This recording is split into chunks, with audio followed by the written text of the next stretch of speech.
Hello and welcome to PayDirt TV on site.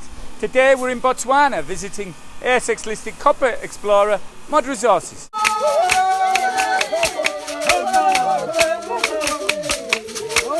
has been a major diamond producer since the 1960s, but it was discovering metals arrival and its development of the Botswana copper project just down the road from here in the mid-2000s, which thrust Botswana's base metal potential to the fore.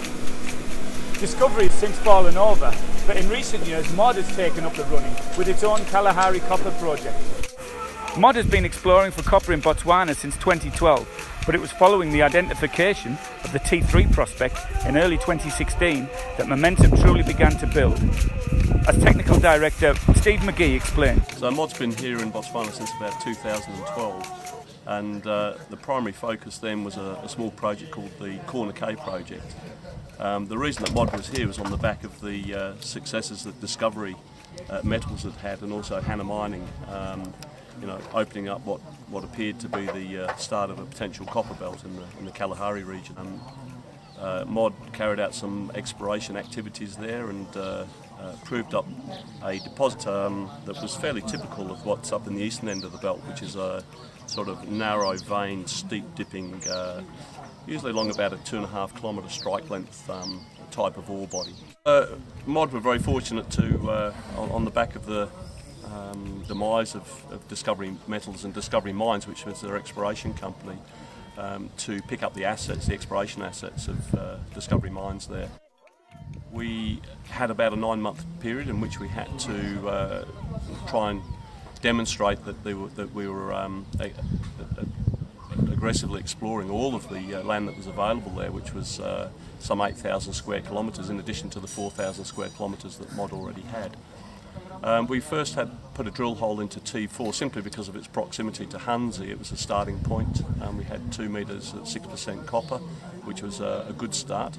But we also had a lot of ground and a lot of other targets to look at in that 9-month period. T3 happened to be the next cab off the rank, and it was something a bit different. We were looking for something different, and it looked different. It wasn't on a tight fold nose. It appeared to be on a bit of a shallow dome, and it lay under a geochem anomaly of 28 parts per million copper, 27 parts per million zinc, which was an order of magnitude less than the discoveries that were made up in the eastern end of the belt by Hannah Mining and Discovery. 2 years on, Mod's development plans are in full swing. It's already defined several resources here at T3, and in January released a positive PFS which highlighted potential EBITDA of $730 million US over 9 years of mine life. Yeah, well, Mod's just released its PFS results and demonstrating that Mod and its joint venture partner Metal Tiger are sitting on a very robust project. Once again, it lends itself to, you look back at the geology and the mining engineering, the metallurgy, there's a lot of good reasons for potential success there.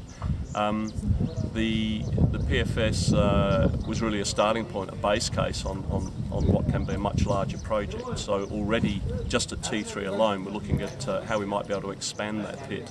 And if we look at reducing cut-off grades there, we can go from a 21 million tonne reserve base to 40 million tonnes of ore in a production target.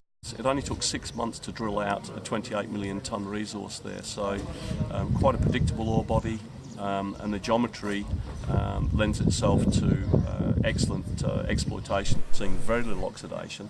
In the eastern end of the belt, we don't see that Coal Creek cover, and there's much greater depths of oxidation.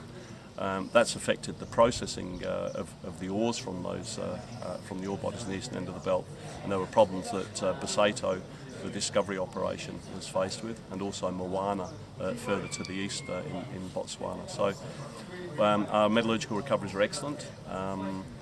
And we can generate low mass concentrates of high grade copper, and given that we're in a landlocked country here, it's important that we can get the concentrate mass down as much as possible and that grade up. It is a strong statement at a time when copper market fundamentals are pointing to good times ahead for the metal. But Mod believes there's much more still to be found here around T3. We have underground potential both at T3 and at our what was the Corner K project and now T1 project 20 kilometres away. to provide underground ore grade of 2% copper. Open pit is the start of things. We're very keen to demonstrate that the belt has a potential for us to become a mid-tier producer. The year ahead, MUD's time and money will be split between DFS work and the Regional Exploration Programme. 2018 we've got a program that involves resource drilling and exploration. The resource drilling is focused on infilling the resource at the T3 pit. It's also focusing on the T3 underground play that we've recently uncovered. What impacts on our T3 PFS is what we hope to is the T1 underground resource, which is the Mahumo deposit. And such a busy schedule will mean that there'll need to be more cash brought into the company. Yeah, as at December we had $10 million in the bank. We've announced late last year that we've got an aggressive exploration campaign. We understand that there's the prospectivity of the licences beyond T3 and surrounding T3, and we want to ensure that we meet our exploration commitments on those licences.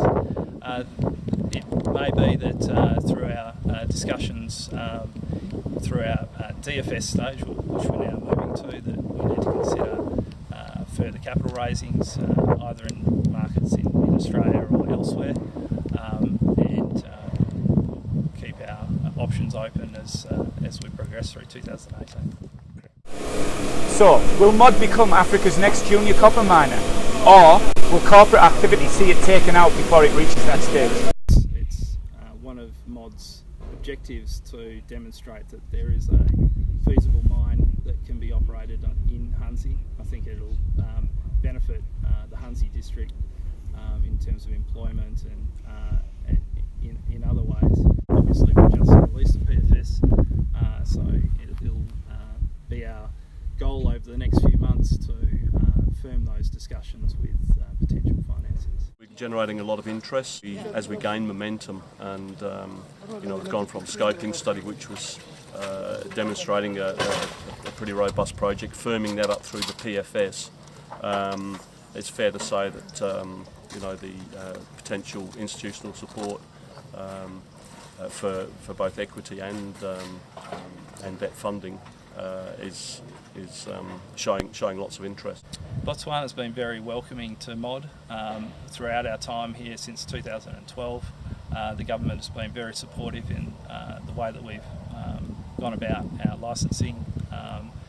They've welcomed our mandate to seek to transfer knowledge to locals, to employ locals where we can, and we wish to continue that into the future.